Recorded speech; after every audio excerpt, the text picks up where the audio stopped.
The Pigs National Park is important to St Helena as it hosts over 250 unique endemic species, which represents 1/6 of British wildlife.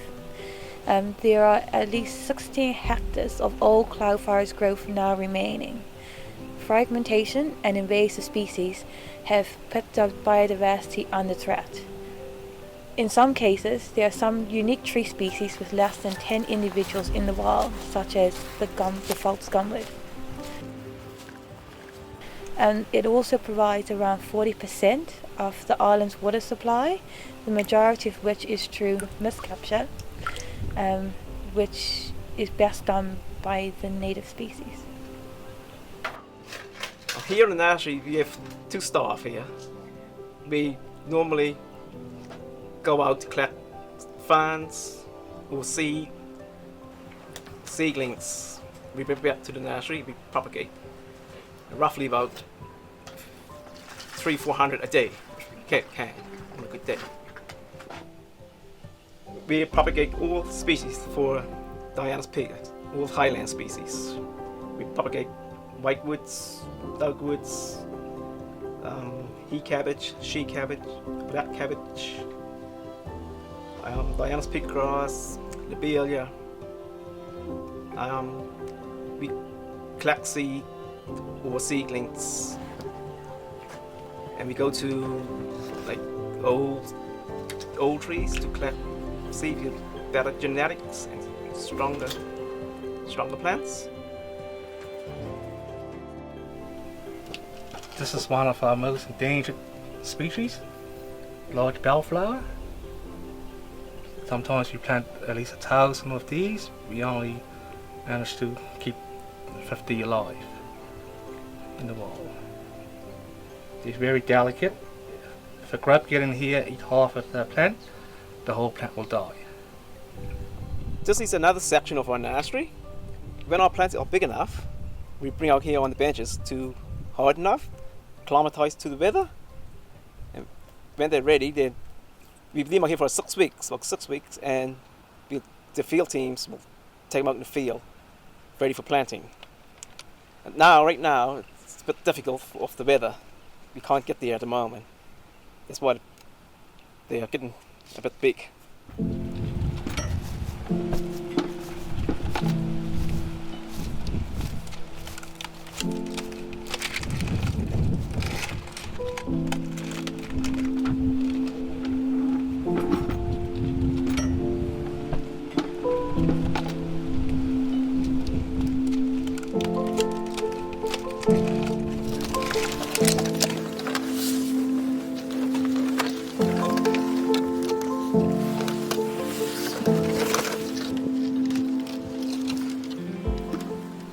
We are the project team, and we have some heat cabbage here and some black scale here, which we're going to take up to Diana's fort to plant.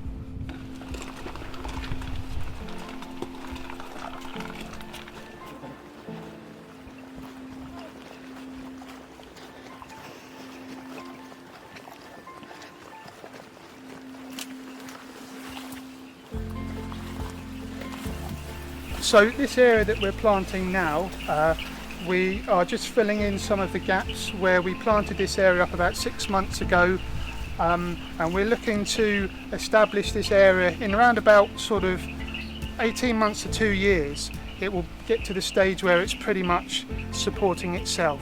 What we're aiming to do here is create ground cover so that the endemic species can crowd out any seedlings, invasive species that are trying to take hold in this area.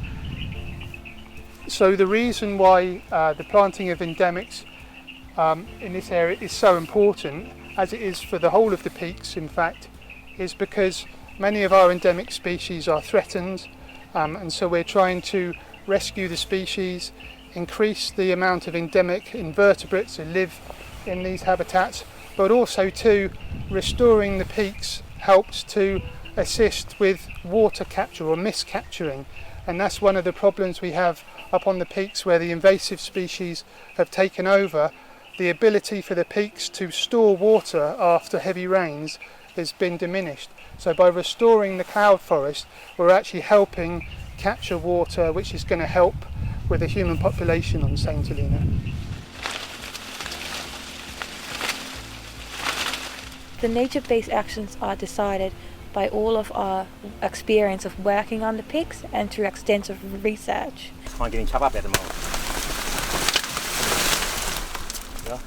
It is found that it's not only human degradation that has helped to cause a decline in the cloud forest, but also climate change and the introduction of invasive species, which are not as effective as at mass capture as are endemic species. This has led to activities such as invasive species removal and increased nursery production and planting of endemic species.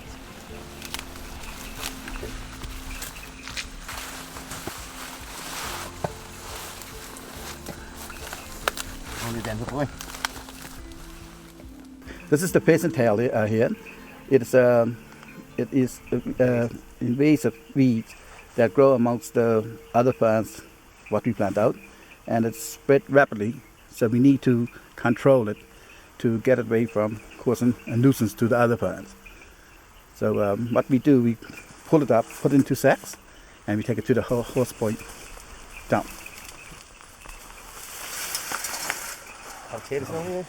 If we wasn't here to get rid of it, it would take over the plants what we already planted here, because it grows so wild and so quicker than the other plants, and it cover up a lot of area. But that's the reason why we get rid of it, you know. Okay. It takes time, and sometimes the persistent where it is, it takes time to get up, to get at it, you know.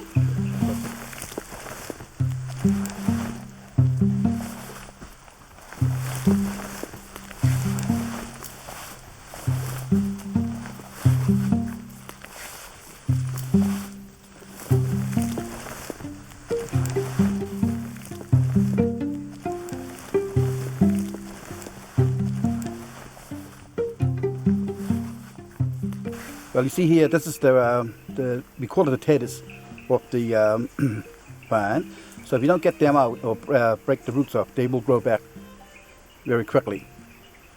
So that's why we make sure get the potato out with the roots, and then we know that it won't come back as quick. It will take a bit of time to come back. But if we leave the potato in the ground, it has to be a spring from the potato.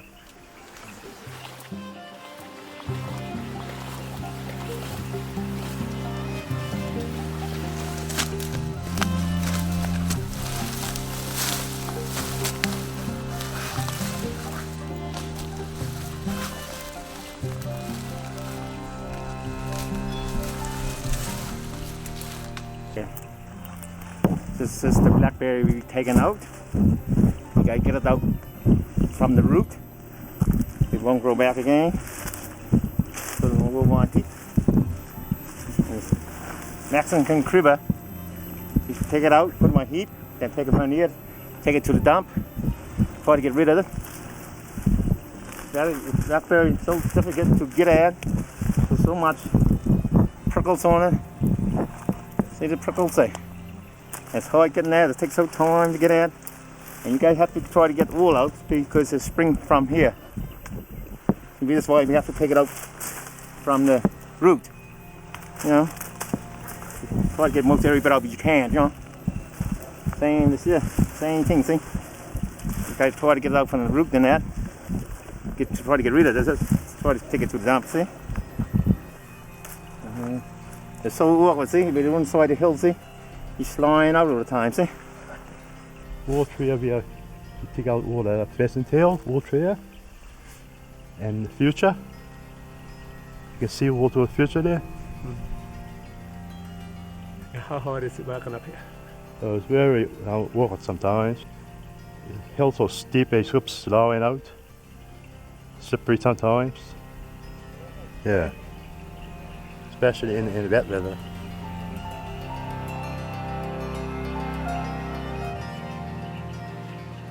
Well, I'm here 5 years now, working up here. But I'm here in the year 2000, 2002. And the changes, like around 2000, the land was probably clear, very flat on the others. But there's a lot of plants that I help plant back, it's all Crowie now. The whole big area is well Crowie with plants now, I would say. But we're trying to keep all the invasives away now and try to plant more endemics. I became involved in the PICS project through the National Trust and our collaborations with local government and organizations as well as international organizations, which is how this project was developed. The cloud fire is well thought of by the Queen of St Helena as it was voted one of the 7 wonders of St Helena Island twice. It offers the opportunity to get up and close with these unique species in their natural habitat, as well as panoramic views of the island being the highest point. The island has become drought prone, with water shortages occurring in 2013, 2016 and 2019, so it's not just an environmental issue. Working with international partners and sharing best practices has helped us to learn from reforestation projects around the world. They have helped to provide input into practical aspects, research, as well as communicating our project to the wider world.